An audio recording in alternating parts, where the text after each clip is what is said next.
On this video, I'll be looking at a free Stihl BR 340. Its bigger brother is the 380. Leaf blowers from the year 2000. This unit is a North Carolina native. Sold at Turf Care Equipment in Charlotte, North Carolina. The company's also known as STI or Smith Turf and Irrigation. They sell many different brands of professional lawn care products, and they offer parts sales. Big company actually, with locations all over North Carolina. They also have locations in South Carolina, Tennessee, and Virginia. These are the specs of the BG 340 and 380. I've worked on a 380 in the past, and these are practically the same thing. The main difference, depending on the exact unit, is the amount of speed out of the pipe in miles per hour. The 380 being around 15 to 30 more miles more wind speed. Both units use pretty much the same tune-up parts as far as the carburetor, spark plug, fuel filter, and air filter types. So if you have a 380, this unit and repair of a 380 are going to be much the same deal. I have no money in this unit. It was a gift to me over 2 years ago, maybe 3. I did a tune-up on a John Deere lawnmower for the guy who gave me this. He said he pretty much didn't want it anymore. He's pretty happy having me to maintain his lawnmower at a better price than a dealer. Said he would like to give it to someone who could use it, so with the footprint of this thing, yeah, if you don't want it around, it could certainly be something to get out of your way. He said he used to start and run, but he couldn't carry it on his back anymore, and pointed to a little battery-powered blower he had bought. So whatever gets it done for you. The older I get, the more one of these things feel like a cinder block on my back. So needless to say, I haven't been in a hurry to work on it. Last week I blew some leaves at a friend's house with his Husqvarna backpack blower, and I got to thinking about this thing, and actually there are times I need more power with a handheld blower, like when leaves start falling and you need some good wind to work them around. These are the OEM part numbers. If you want to go all original parts on this unit, you can also opt to rebuild your carburetor. I'm probably going to rebuild this one eventually if it don't work right. If I can save it, keep an extra carburetor around. There are kits available by the OEM part numbers online and at the Stihl dealers in your area. When I work on machines like this for the pros, they will insist on the OEM parts, and that's all good.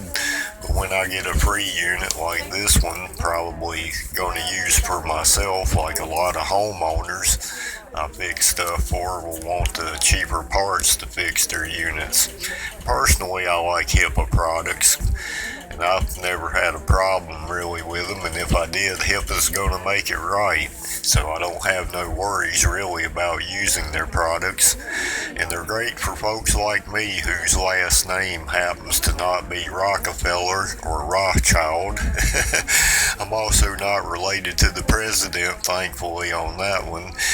Their kits are also great to refurbish units that you find at yard sales and maybe want to flip and make a few bucks or use for yourself. Now, on this Stihl, I've only pulled the cord to see if the engine rotated on this unit. Other than that, it's just been sitting for almost 3 years probably.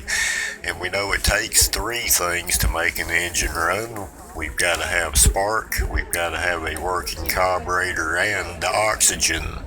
So let's see how many of these elements, if any, we have present with this unit. The most common problem that I've seen with these blowers are stopped up carburetors and spark arresters.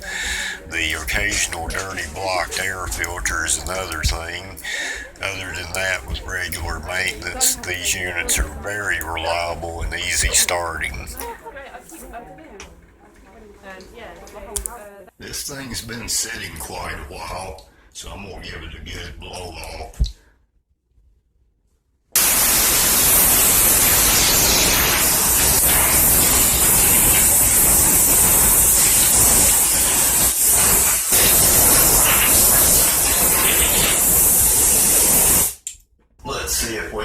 any spark with this unit.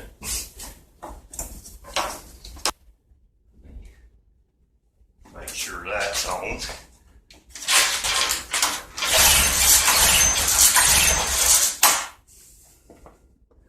Think I seen spark. Okay, I wonder if this unit will just fire. I don't know what the fuel's like in it. Ooh.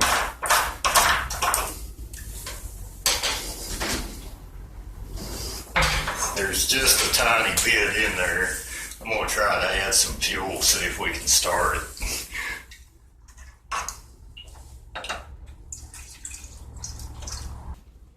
Okay, I'm going to try to choke this thing and see if I can get it to fire off. Choke, I think. Is that full choke? That's full choke.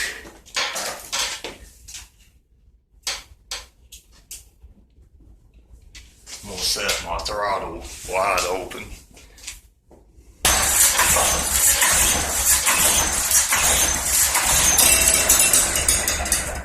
I can't believe that just fired.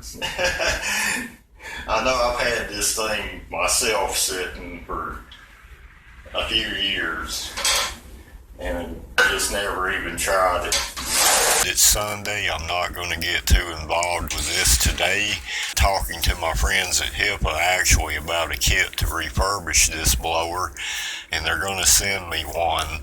And I'm going to use all the parts they send me, but I'm wondering how good it will run without doing anything to it. So tomorrow I will cold start it and see how far it goes. Well, this thing seems to start up pretty good, but the only thing is, whenever you try to throttle down on it, it wants to fall on its face. So it obviously very much needs some attention that we're going to give it. I have a Hipa kit on the way. They're going to send me a refurbished kit for this with a new carburetor and everything that we should need to get this going. So when that comes in, we'll just install all of that stuff and bring this thing back to life. Okay, my kit's here from Hipa. This should be a complete kit. Pretty good deal on these kits like this. You get your gaskets there. They also sent me a pre-metric to standard chart for drill bits. Drill bits and wrenches. This converts to decimal points and millimeters. Pretty cool.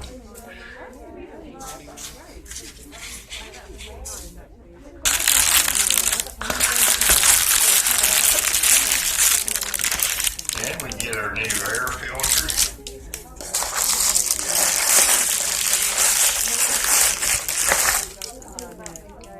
Our new carburetor.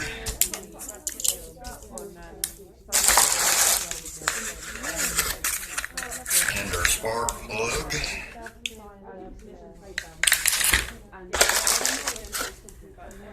And our new fuel filter and pickup.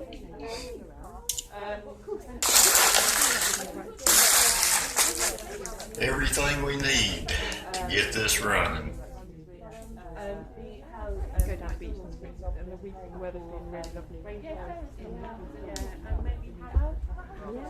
So let's get this stuff installed and see if we can get this Blascarot 340 going again. Okay, I'll use a large screwdriver here to get this air filter cover off.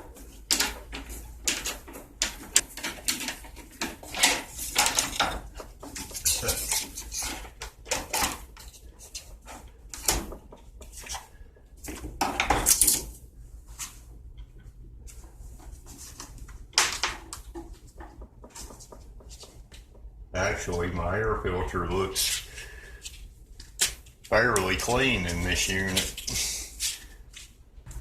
Okay, so I may save my HIPA filter for the next time. Okay, I'll be using a T27 Torx to take off this cover. Torx looks like that, has the hex pattern to it.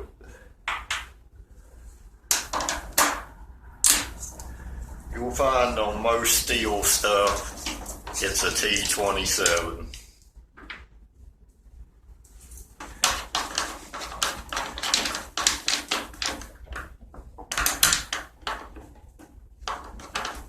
Right here.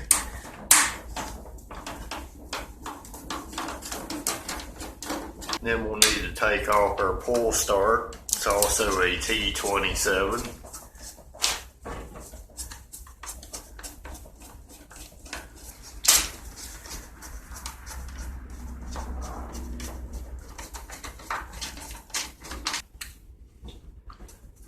BR 340. Blascarot.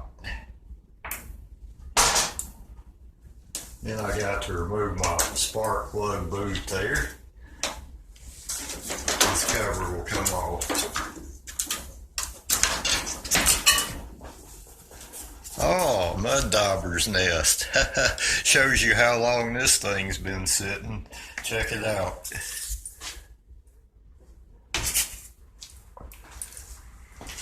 Shango 066 would love this.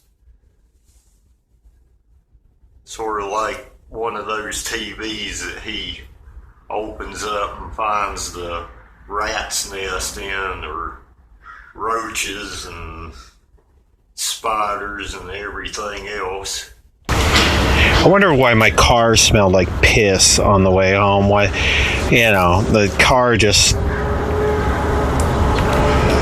stank. Oh, check out that spider. Where? Black Widow? That's a fucking Black Widow, man. Watch out.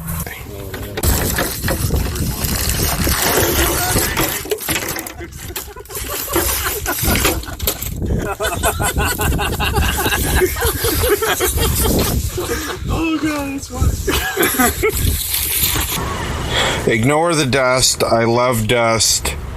It helps me sleep at night. It protects me from the evils of the world. Dust is good. That's an interesting failure. I believe we can fix that. T27 Torx, just like everything else, takes this cover off.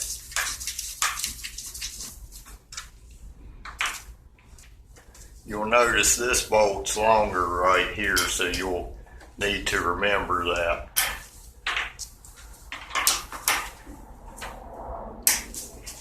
One final T27 right here.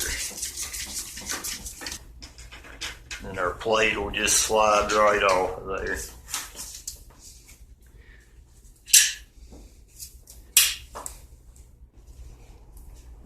Now, if you'll notice on the back here, you'll have a vent off of this gas tank right here that comes to the back of this plate.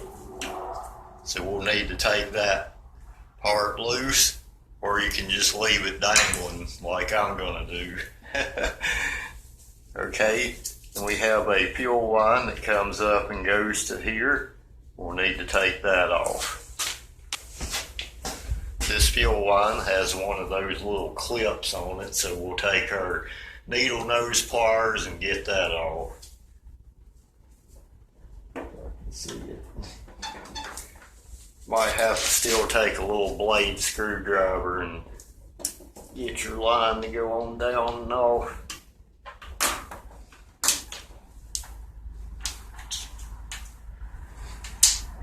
Okay, the fuel line looks to be in fairly good shape there. To remove the throttle cable connection to the carburetor, you slide the ball end of the cable out of the slot on the throttle mount.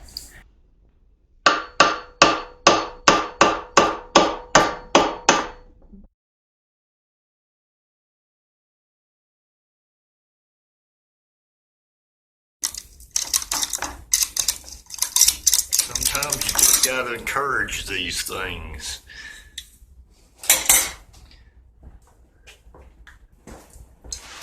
Spray and clean that up a little bit there with some carbon choke cleaner.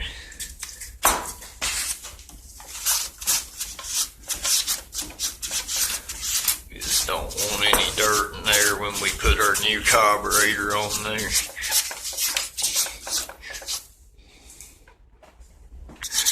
That's why I like to take some grease from a grease gun and rub that on my gaskets so they don't fall apart like that when you take them off. I mean, you can go years later and take those things off.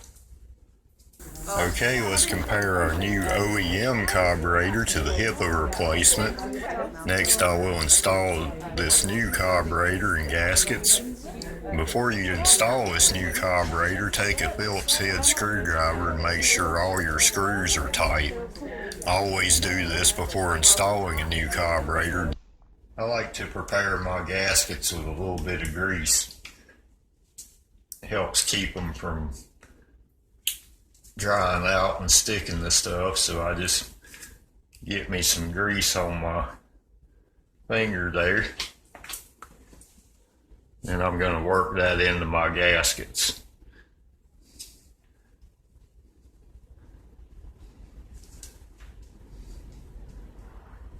Just like that, I'll do both my inside and outside gaskets. Work it in on both sides. That'll make them last for a really long time. I'm ready to build my carburetor sandwich, is what I call it. I've got my first gasket on there, and now I'm going to go on with my carburetor just like this.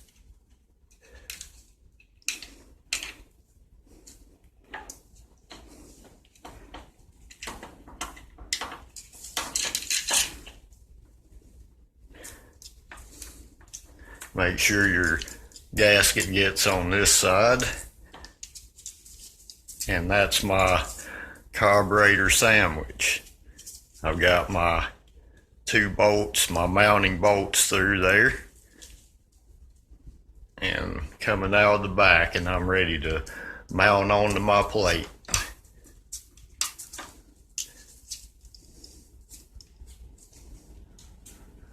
I'm going to get my throttle cable mounted.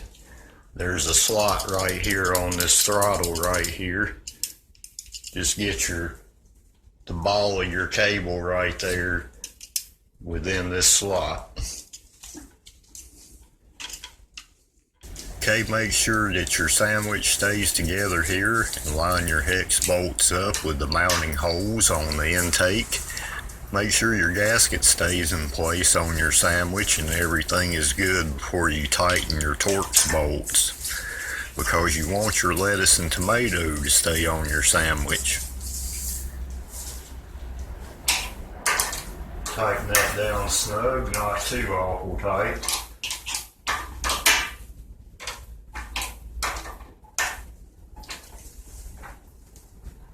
And our small screw here goes right here.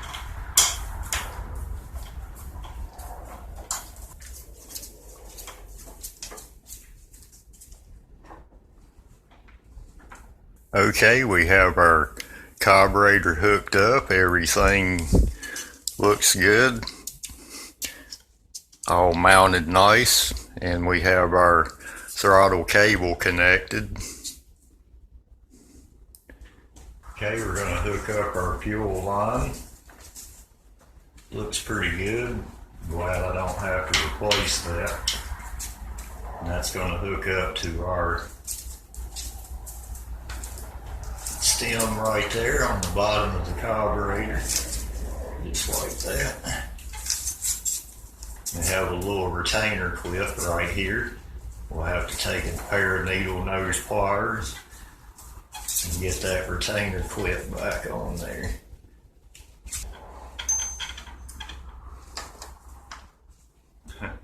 Okay, we have our fuel line hooked up there.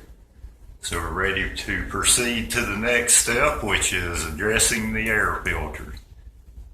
These units have a pre-filter. Actually, that's this thing that this filter actually sits in.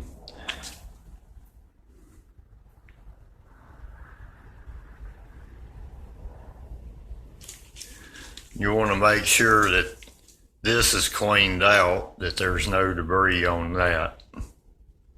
So I'm going to take some air and blow that out.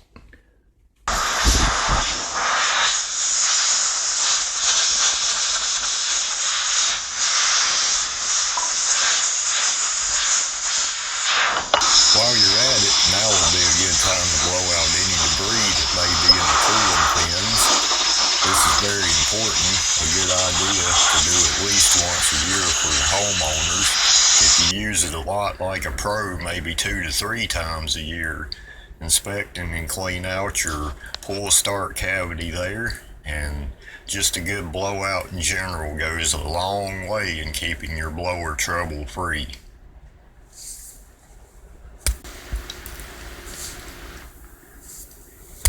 Also took some spray away to this cover and the outside of the pull start. Just a general go over. I could spend all day giving this blower a detailed cleaning, or I could blow some leaves. I'm not restoring this blower, I'm reviving it to use. Okay, I'm going to put my pre-air filter back on here. Make sure that's together. And then there's a lip around this plate right here that your filter is going to set in. And then your cover goes back on top. You'll have 2 screws, one here and one here.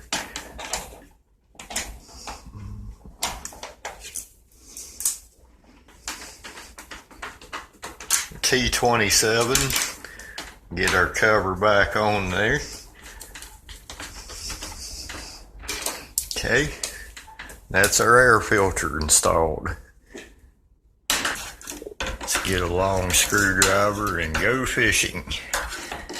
Like fishing for flounder in the ocean, my favorite seafood. Flounder, slaw, hush puppies. I'm happy. You probably have to use a pair of needle nose pliers to help you out too once you get it, or you can grab a hold of it.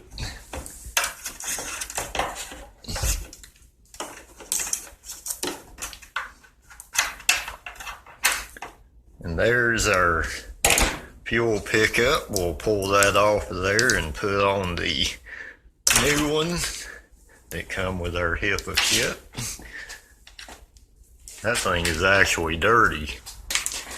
Okay, let's install our new fuel pickup filter.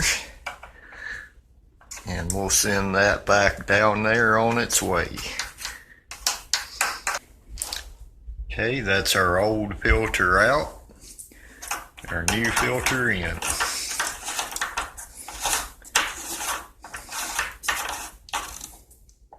Okay, the next thing we want to address is our spark plug. This is a 1316 socket. That sure wasn't very tight. It's really not that dirty, doesn't look that bad. We're going to change that out though with our new Hipa spark plug, just in case. Who knows, that spark plug may have never been changed before. This is included with our kit. Just clean our hole out there a little bit, get some of that debris out from around there.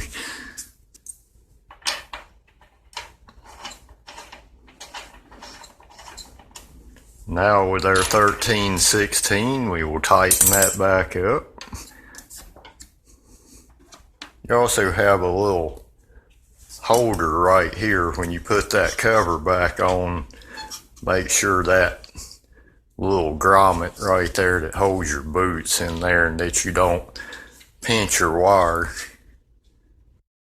Okay, I'm ready to go back on with my cover here. Okay, couldn't ask for no better than that.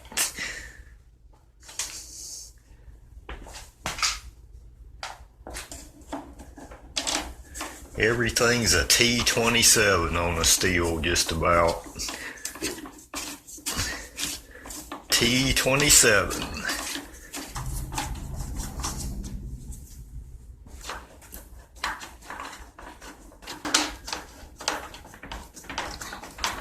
Okay, and that's our cover reinstalled on the outside. Now let's put our pull start back on.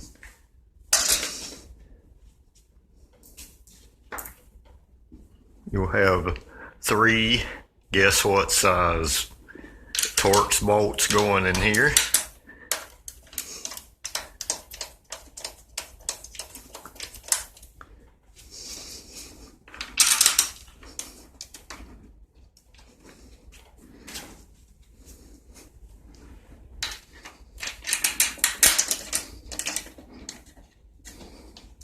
If you guessed the size to be a T27, you're absolutely right.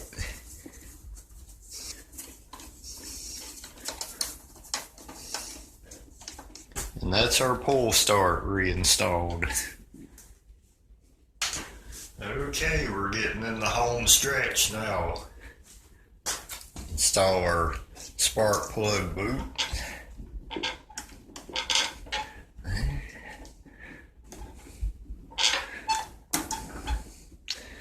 Okay, well, we're about ready to test this thing out.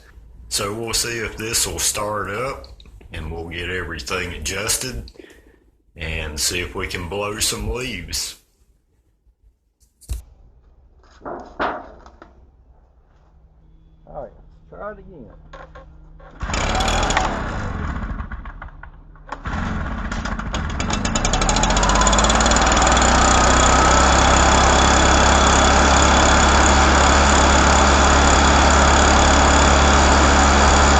Test that and see if it works.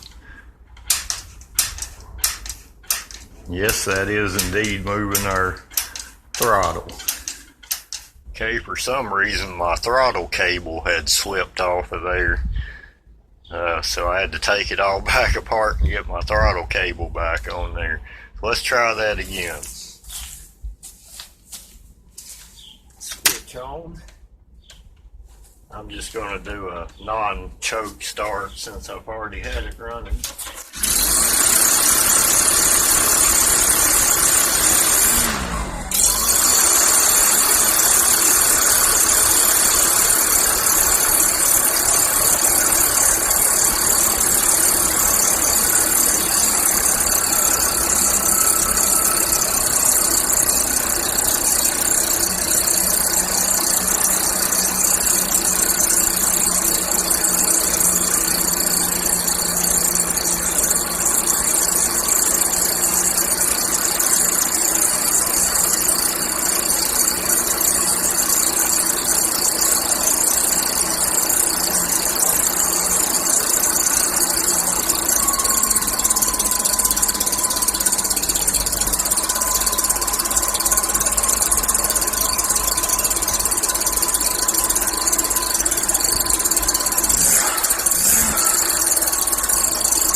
That's great.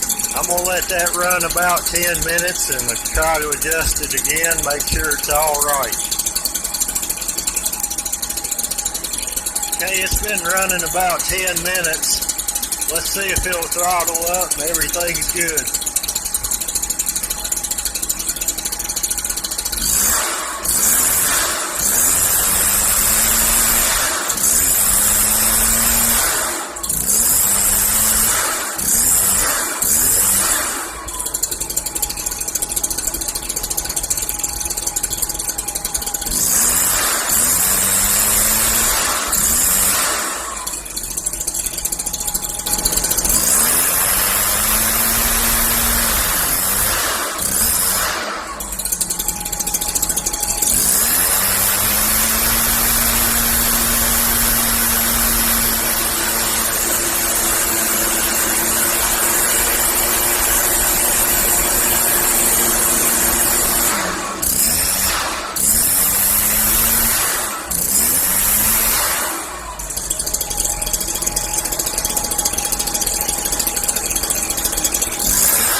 That seems to be running great. Let's see if it'll blow some leaves.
So yeah, you see, when you need a little bit of extra power, the backpack blower certainly helps out.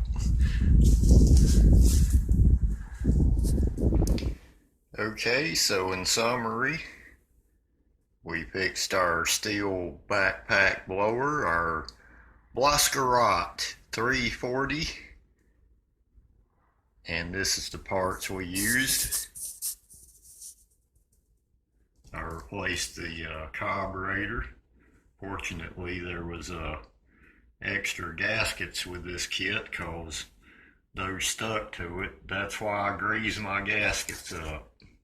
That was what was left of that one. And we removed a very cool dirt diver's nest. We changed our spark plug.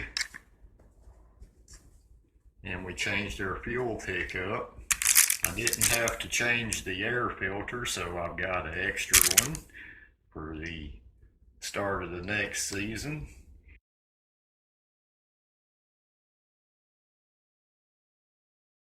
Successful repair of a Stihl Blaskerot 340. The great folks at HipaStore.com were nice enough to send me this refurbished kit. I will link that in the description below. The unit on the left is a BG65 I just repaired also a few weeks ago. It's doing great, and really these Stihl blowers, even with the 10-year plus age they have, they're both great, they run great.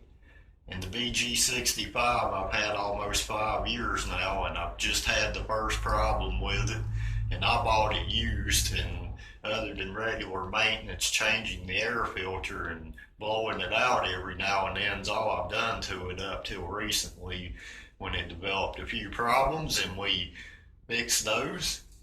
But it's back and it's good as before. The time of this video is about 10 days or so from Christmas 2023 and the start of a new year 2024 coming also. Hey, let's pray for our country and the world in these times, and remember we're all brothers and sisters on this earth. And the reason for Christmas is to celebrate the birth of Jesus Christ, who came to make a way for all to be saved by our Creator, and the Creator of this existence as we know it. Thanks for joining me for the revival of this Stihl BR 340, and thanks to HipaDot.com, and from my house to yours, Merry Christmas 2023. I wish us all many blessings in the new year 2024.